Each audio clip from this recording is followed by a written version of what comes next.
রাত তখন গভীর। তেল আবিবের রাস্তাগুলোই ভাঙচুরের শব্দ, পুলিশের গাড়ি আর অসংখ্য বিক্ষোভকারী, যেন এক যুদ্ধের প্রস্তুতি। কিন্তু যুদ্ধ বাইরের কারো সঙ্গে নয়, এই যুদ্ধ নিজেদের মধ্যে।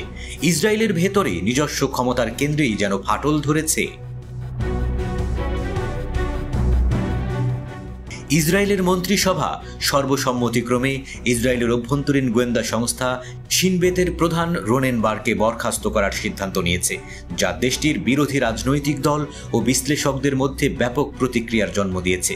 প্রধানমন্ত্রী বেনিয়ামিন নেতানিয়াহু মন্ত্রিসভায় জানান যে তিনি রোনেন বারের উপর থেকে বিশ্বাস হারিয়েছেন।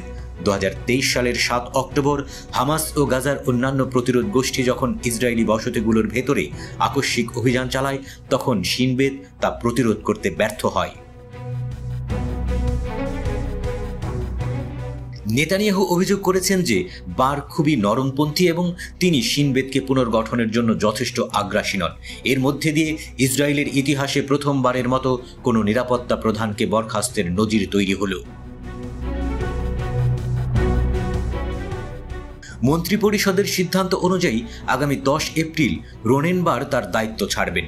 ইসরায়েলের বিরোধী দলগুলো, বিশেষ করে সাবেক প্রধানমন্ত্রী ইয়ার লাপিদের নেতৃত্বাধীন দল, সুপ্রিম কোর্টকে বারের বরখাস্তের বিরুদ্ধে হস্তক্ষেপ করার আহ্বান জানিয়েছে।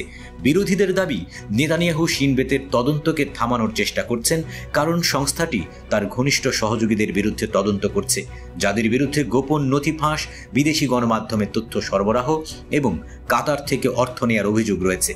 তাদের মতে বারকে বরখাস্তর সিদ্ধান্ত তখনই নেওয়া হলো যখন শিনবেতের তদন্তে উঠে এলো যে হামাসের আল আকসা ফ্লাড অভিযান প্রতিরোধে ব্যর্থতার জন্য মূলত রাজনৈতিক নেতৃত্ব দায়ী।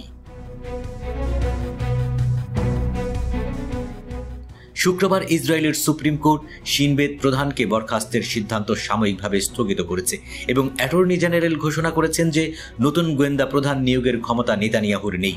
এই সিদ্ধান্তের পর ইসরায়েলের দখলকৃত ভূখণ্ড জুড়ে বিক্ষোভ শুরু হয়েছে। রোনেন বার মন্ত্রিসভার কাছে পাঠানো এক চিঠিতে জানান, নেতানিয়াহুর সঙ্গে তার মূল দ্বন্দ্ব গাজা যুদ্ধবিরতি পরিচালনা এবং বন্দি বিনিময় আলোচনা নিয়ে।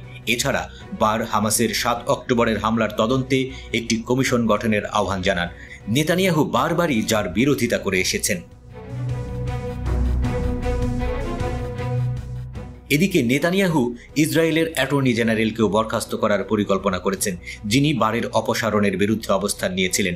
রাজনৈতিক বিশ্লেষকরা বলছেন, বারকে বরখাস্ত করার ঘটনাটি ইসরায়েলের নিরাপত্তা ও বিচার বিভাগের সঙ্গে নেতানিয়াহুর ক্রমবর্ধমান দ্বন্দ্বকে আবারও সামনে নিয়ে এসেছে। সাবেক সুপ্রিম কোর্ট প্রধান আহরন বারাক সতর্ক করে বলেছেন, এই দ্বন্দ্ব আরও তীব্র হচ্ছে। আমি আশঙ্কা করছি এটি একসময় সীমানা অতিক্রম করে গিরিখাদে পড়বে।